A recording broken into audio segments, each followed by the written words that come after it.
1996 y es licenciado en Traduzione e Interpretación de la Scuola Superiore di Interprete e Traduttore de Milán. Le damos entonces la bienvenida al señor Luca Moretto y muchas gracias. Muchas gracias a ustedes. Es un placer para mí estar aquí con vosotros y bueno, sigo hablando en inglés porque mi español es muy divertido y hablaré en inglés.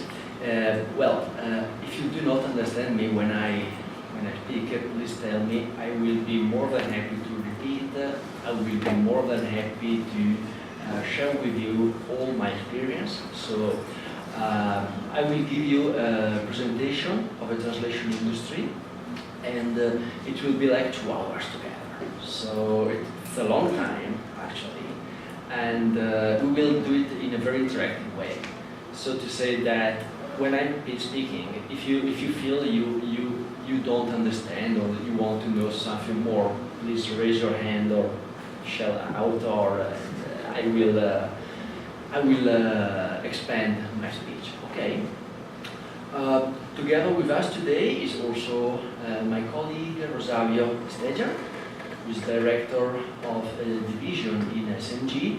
She's Spanish, so in case she may help me out with a Spanish translation for you. Okay? Okay? Perfect. Perfect.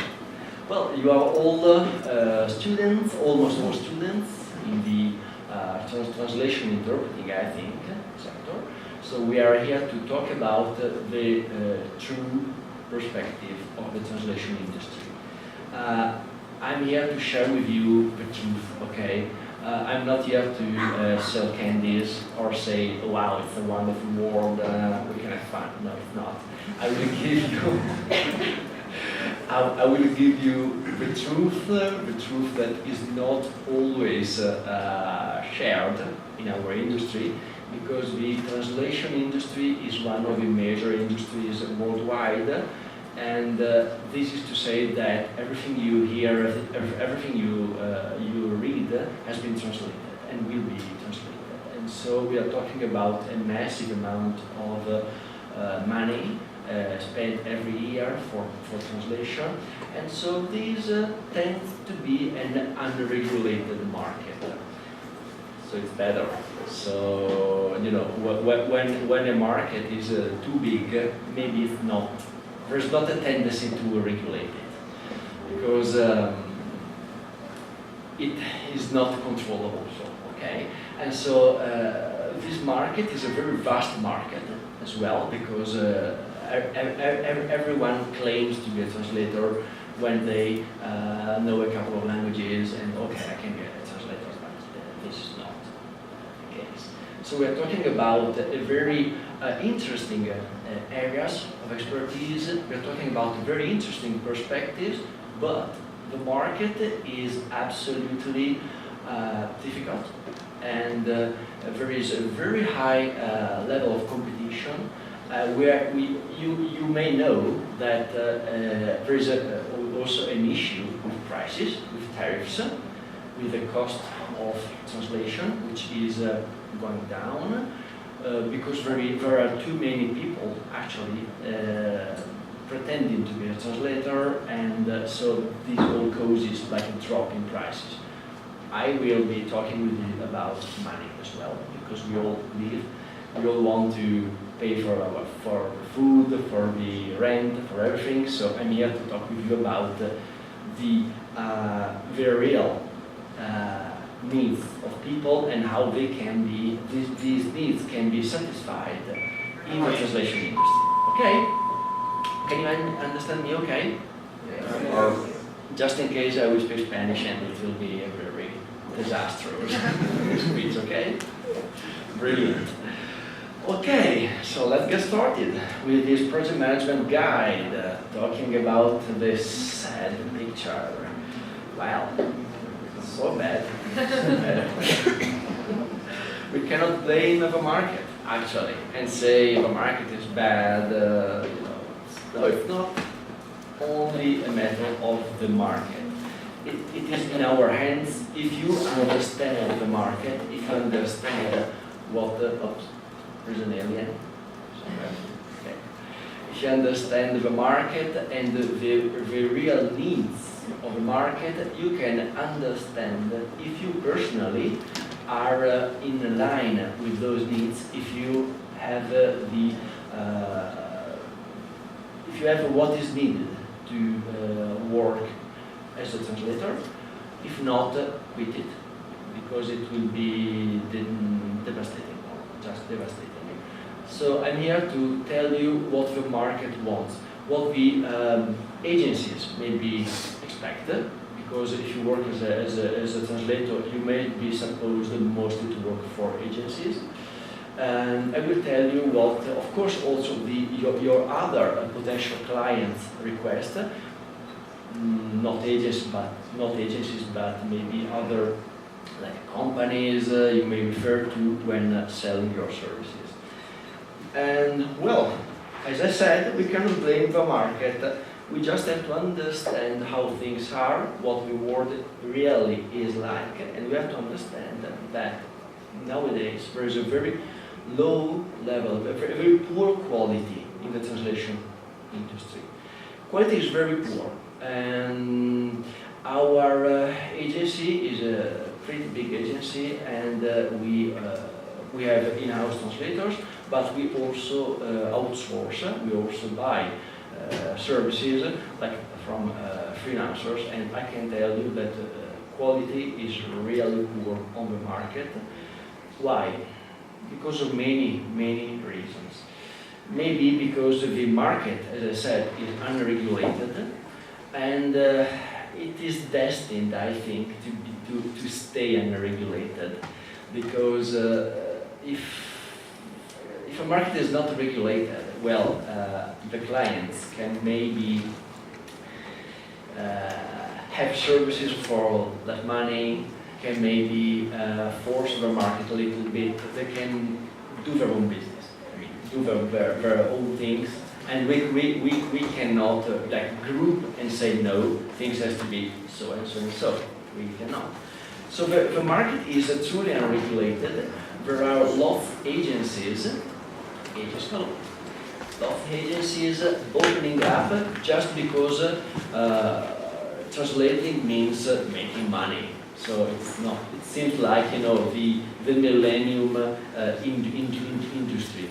You buy a translation for 5, you sell it for like $10. Wonderful. You can make money, but it's not so. It's not so. As I told you, there are lots of agencies opening up every day, and they then collapse because this is like an intellectual service. Like, you have to use your brain, you have to have certain capabilities, you have to, if you establish an agency, you have to do it properly and have procedures and have like a control over the workflow.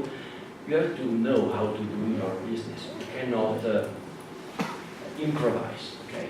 Lots of agencies are just there because they improvise and then they shut down. They don't pay people, they shut down, they do whatever, okay? And of course, young translators are not experienced, and and every year you have thousands of younger translators, flooding the market, and they are not experienced. And so, of course, maybe they have not taken an internship. They have not gained enough experience for their professional life, and all these factors contribute to a dramatic drop in the quality level of services. What is the result of this? If I am a client and I keep changing my proveedores, my suppliers, my freelancers, my agencies, because I don't find anybody capable of providing me with an accurate quality level, then okay, they are all the same to me, And this causes a constant drop in prices as well, you know, because the offer does not differentiate, does not always differentiate in terms of quality. Can you hear me okay? Yeah. So it does not differentiate in terms of quality, so prices go down. It is a very, you know, sad picture, especially for you, because you are young and you are supposed to make your life maybe being a translator or so. But don't worry, here's a sad picture, but it shall not be so sad anyway. Okay? If you understand how to move on. And then what else? Moving on, okay. This poor quality level may damage your clients because they have to redo the translation works, because they are not satisfactory, because maybe freelancers deliver in a delay. They almost always delay their deliveries because of many reasons, because they don't possess adequate information technology instruments and media, like my computer collapsed. Okay, but I'm waiting for your text. Yes, but my computer collapsed. And they don't have backup computers. Of course they don't. So, and more, and there's something more. They work as a freelancers. This is to say, today, they proposed me to translate like 5 pages. Tomorrow, nobody proposed me to do anything. So they have a constant up and down, being a freelancers. Yes, of course, you may think that this makes fun because you can go to the Caribbean and stay on the beach with your laptop computer and, you know, living smart. This is a history of the 90s. Okay, really, it doesn't work. I tell you because I was a freelancer first. I've been a freelancer for 5 or 7 years, and I was constantly waiting for jobs, and they may come in the night. Of course, they come in the night when you want to sleep and you have to translate, and you have to smile. Wow, thank you for those 1,500 pages I have to do for tomorrow morning. Yeah. And then nothing more. Like from Monday to Friday, you don't have any other jobs. So you cannot build up your perspectives, your future. Okay, maybe it's not so easy, you know, being hired in an agency or being hired in a ministry, in a departamento, as an in-house translator. It's not so, I mean, it's not something that happens every day, and if it happens when you are more mature, when you are older, because you are more experienced. But you have to make up for that time and really grow old. And for that time, you are likely to work as a freelance, and it is a very tough life. Okay. And you cannot really interact with your clients because your client change every day. If you work for agencies, like today you work for one oil company, tomorrow you work for for pets, for like dogs, food for pets, and so. And then the agency changes the freelancers, and you no longer work for that company. So you are not in a position. You are not in a good position because you cannot establish like a knowledge in a specific sector because you keep changing sector.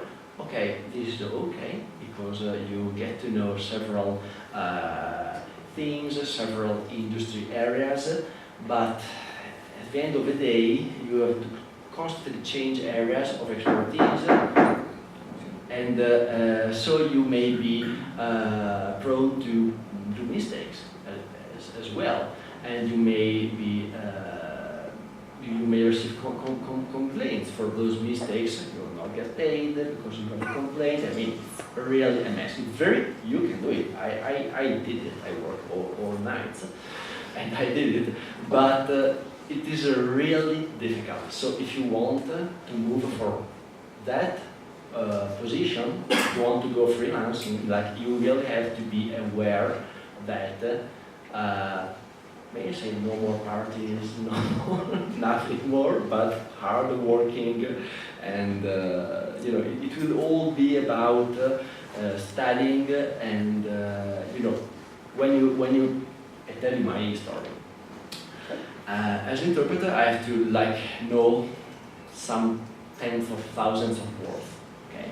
And I studied every day. I went to university. I started working, you know, as an interpreter as well. And in my free time, you know, well, I had a wonderful dog, you know, and I went around with my dog, and I recorded like dictionaries on tapes, you know. Maybe you are too young to know what tapes are. Like those tape recordings, I used something called like a Walkman, which is like a big device where you put tapes on it, and I went around listening to these tapes with my dog. When I brushed my teeth, I listened to words. Casa, house, giallo, amarillo, all the day long. And well, you live with that in your mind. You know, every single hour you study, every single minute you study. If you read something, you want to know something about that thing, and so you may investigate what does it really mean. This is the only way, guys, in order for you to gain as much experience as you can in the shortest level of time possible. Because you have to gain experience. If not, it doesn't work. Okay? And then what else? Let's take a solution. Okay, see, yes, here you can read. There are some solutions. Like these are suggestions for the companies as well. When they search for a translator, this is what we suggest them, what we suggest to our clients to do. So, my dear clients, you may be willing to test your translators. Testing is very important, so expect to be tested, and that's fun. And then dear clients may request like references. I mean, so you may be expected to provide your client your references. I worked for that company. Wow, it's a big name, it's a wonderful company. And I worked once in 2006. That's the problem. What happened next? Okay. So just to try to make a CV, try to compile a CV by also including your references, and try to retain your clients for as long as possible. Okay. And the day will come when your client complains, of course, because you are young and you are more subjected to do mistakes. The day will come when your client complains. Just be open.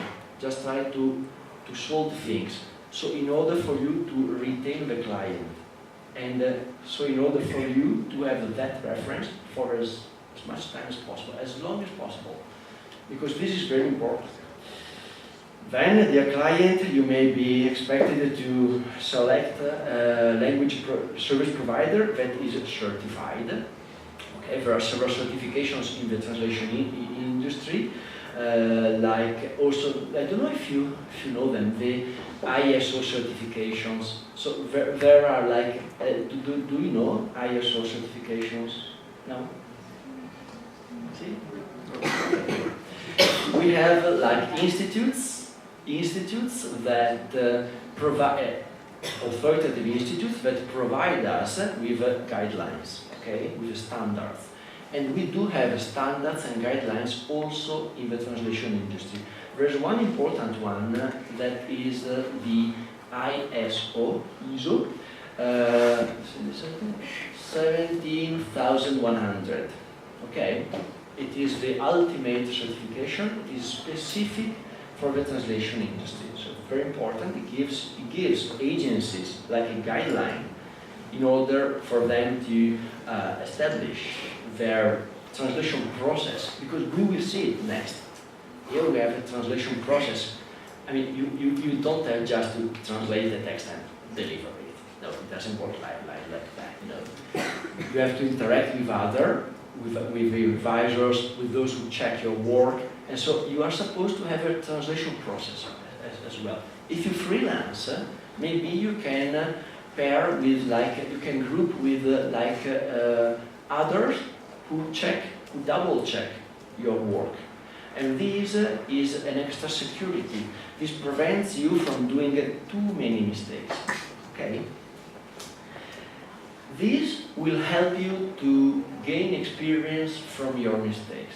I mean, everybody will do mistakes, but if you have a feedback, that's the good of it. If you have a feedback, you can understand where is your error and how you can fix it.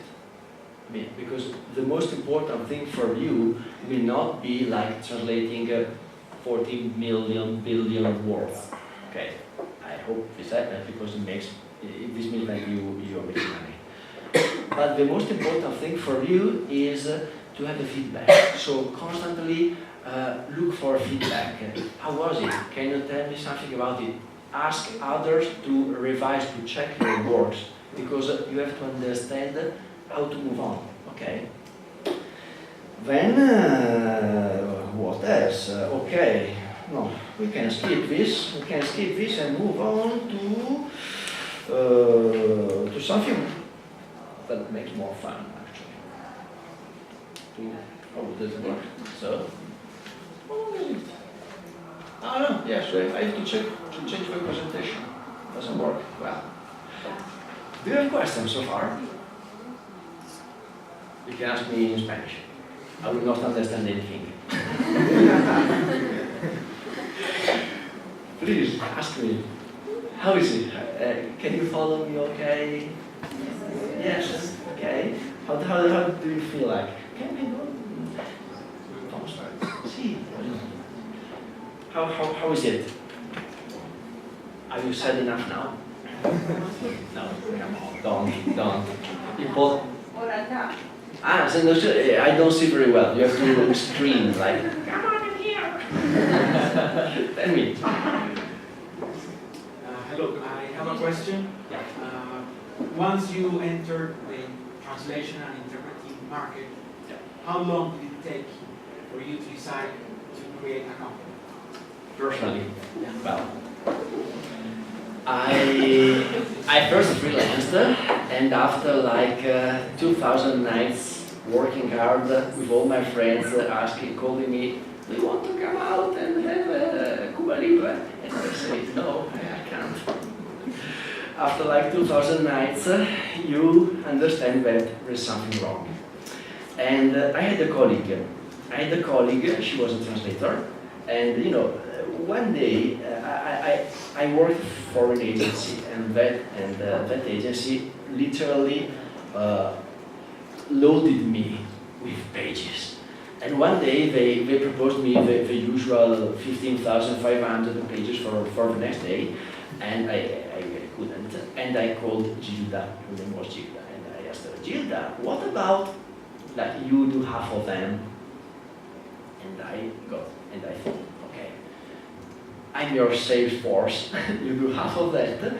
I retain a little margin because I have to check, and you do the rest. Okay, you do the translation, I do the checking, I retain a small amount of that. You deliver to me, I check, and I deliver to the agency. But you know, it is like when you know the movie with the monkeys, you know. So I discovered trade. This is trade. This is commerce, like, you know. And I was fascinated by that concept. You know, I'm making money. Just just establishing a process.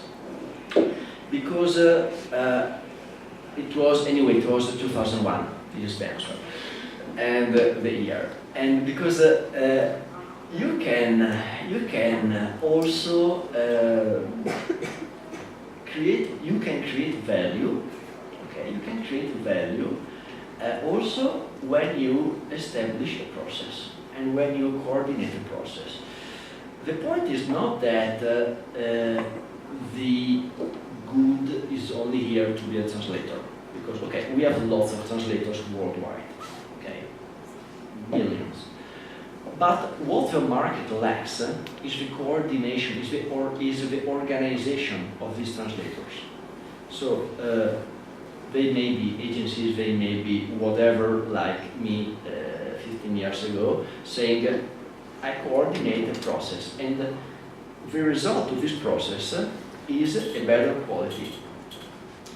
A better quality is the value, because your work, what is work? Work is creating value. Okay, if you create value and you are useful to the others, to your other, to the other monkeys in the movie, then everything is smooth, and your remuneration is the reflection of the value that you give, that you provide. So, and I then hired like a secretary, and she gained more than me, and was so happy about it. But I really wanted to create something. It was very difficult at the beginning. I ate like cornflakes every day because they went out for little money in the supermarket. I was in Germany those years, but it was so fun, and everything started. It was like a village. So mounting up, house after house, you build a village just by adding people in your process and establishing a work process. Anybody else? Did I answer the question, sir? Perfect. If you want to ask me in Spanish also, or in Portuguese, I can try. Doesn't matter. Okay, let's move on. Let's move to something more technical. Like this is a tiny small presentation of what SMG is today, and this is a presentation of a system. We're talking about a system, so something more than the brick. The bricks, no? The translator is one brick, but we want to build up an entire house, because the translator is only one brick of that supply chain, of that process. Okay, I close it. Wow, so it goes. Translation good and or useful. Okay, just one step back. A translation is good when it is faithful, perfect. But a translation is useful when it helps the client. So we shall maybe understand that something useful sometimes is something more than faithful or something less than faithful. Because the client purchases a service according to their specific requirements. Just to give you an idea. For certain texts, you need an extra touch. Let's say I want to sell something in Brazil, okay? And I have a perfect Spanish presentation about my product. But will that presentation sell well when translated into Portuguese? Will it be appreciated by your Portuguese prospective clients?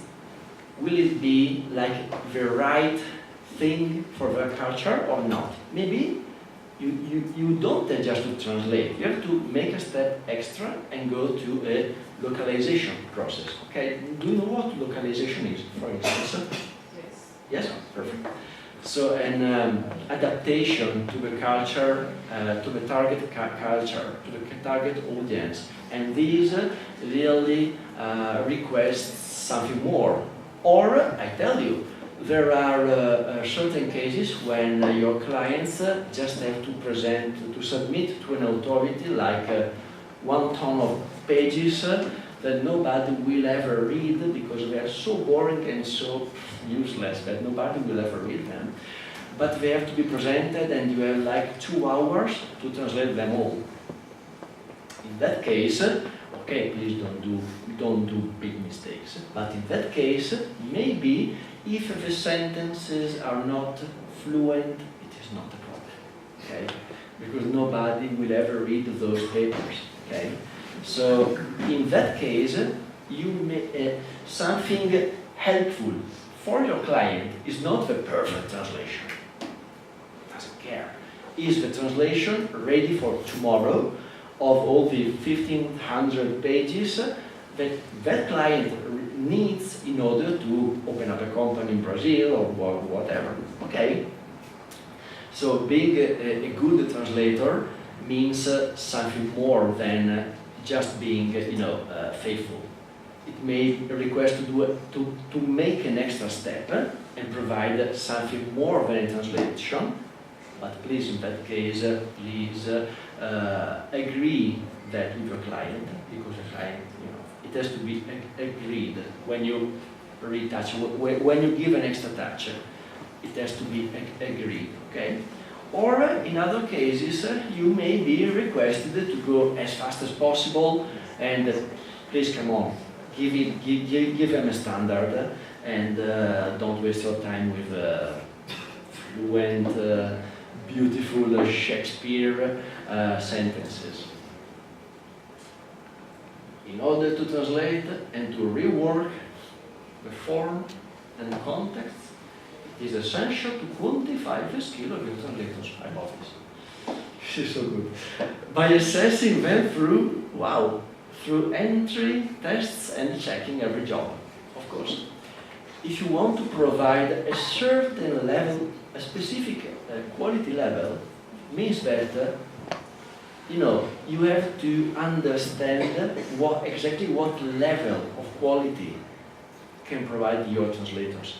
So it is you have to measure it, okay? So we have to quantify quality. It looks like an absurd, it's like quantify quality. The big revolution I was honored to bring about with my company is the quantification, is the measurement of quality, and this is crucial. Everybody will say you cannot objectively say that this translation is better than this other because everyone has their own style. No, not really. A mistake is a mistake. Okay. Full stop. There are expressions that are better than others. Okay, it's very hard to demonstrate it, but this doesn't mean that you cannot do it. So my point here, talking about creating value, putting together translators and proofreaders and revisers and terminologists and everything, this whole story requests you to be able to measure quality. If you cannot measure quality, you cannot say, okay, this translation is good, this is better than the other. I shall use this one for that text, not the other translation. Okay. This translator is poor quality. I have to use him because I don't have time, and he's the only one available. But I know that I have to put an extra person checking his work. Okay. Can you understand what I mean? And you have possibly, when you talk with your client, when you send an offer to your client, possibly you should be able to present him different quality levels. Let's say so. You want to buy a car, okay? Wow, you want to buy a car. You go to a car store and say, I want to buy a car. What car? I mean a Cadillac, like an Italian Fiat breaking out, losing oil on the street. I mean, okay, I want a Ferrari, I want a Golf, I don't know. So it's like selling cars. It's the same of selling cars, okay? The client comes to you and requests for a service. Okay, client, what level of service do you want?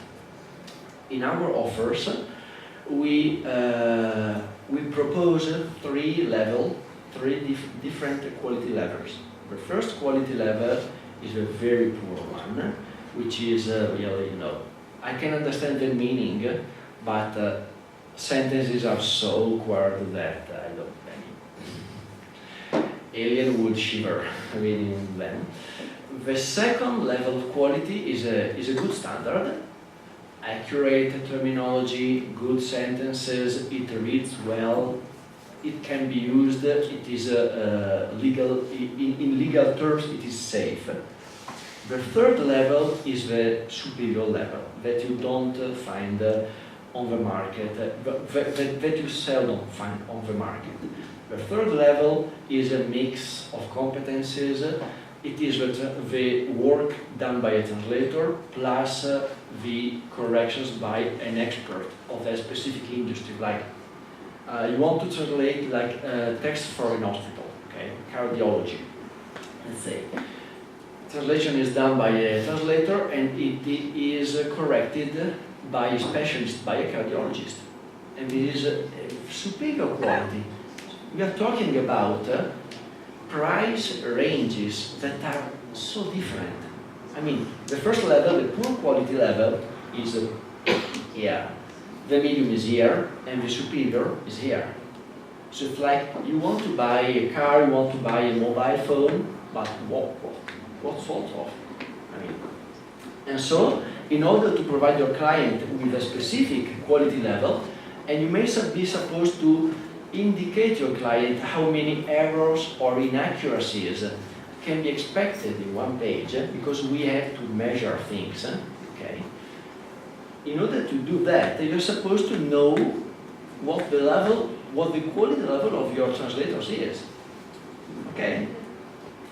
So, without relying solely on a CV, let me use a pointer, I like it, okay, like a sniper. This one. Don't rely on it. Okay. Don't just rely on CVs. I'm the best translator ever. I give you perfect CV. Come on. First I test you. I measure how many mistakes you do in one page, how many inaccuracies, and I give you a score. Okay. Boom. Evaluating translators. When? Always. Our agency evaluates translators with entry tests, and sometimes it's not possible because you have to provide that service. So in that case, please at least try to arrange for a revision, for like a second translator reading the old text and expressing a feedback. So the revisor, do you know what a revisor is?